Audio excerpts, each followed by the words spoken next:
Women in combat units are very rare. In fact, the Israeli army says this special battalion deployed along the Egyptian border is the only mixed unit in the world where men and women fight together. If I can fight, if I can do it, why not? I want to do the thing that will help my country the most, the thing that I can do the best, and this is it. Women have demanded equality in armies all over the world, but nowhere is this more apparent than here in the Karkal battalion in Israel.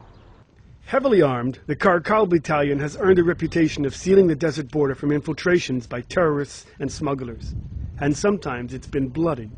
There is no other example of a mixed combat battalion in other armies.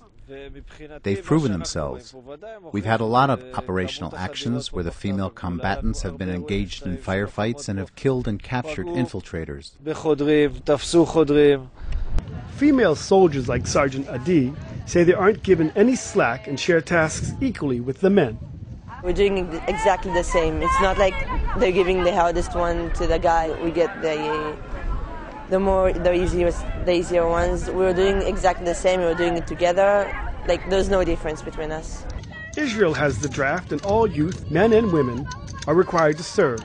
Normally, women serve for 2 years, but anyone volunteering for combat units sign on for an extra year. It makes me feel really good about myself. I'm defending my country. I'm doing something for everybody else and not just for me. And I feel like I'm doing something really meaningful.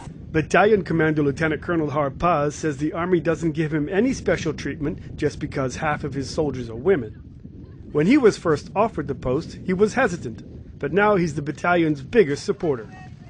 If there will be a conventional war, I don't know if they'll use our battalion, but here on the routine security patrols, we're just like the other combat units.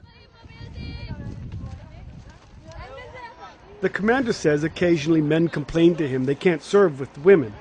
He tells them to grow up and get back to work. Asked if his soldiers have boyfriends back home, Harpaz shrugs and says it's not his business. They get by, just like guys. I'm not dealing with that, I tell you. Don't worry about them. On the Israeli-Egyptian border, this is Aryeh O'Sullivan reporting for the Media Line.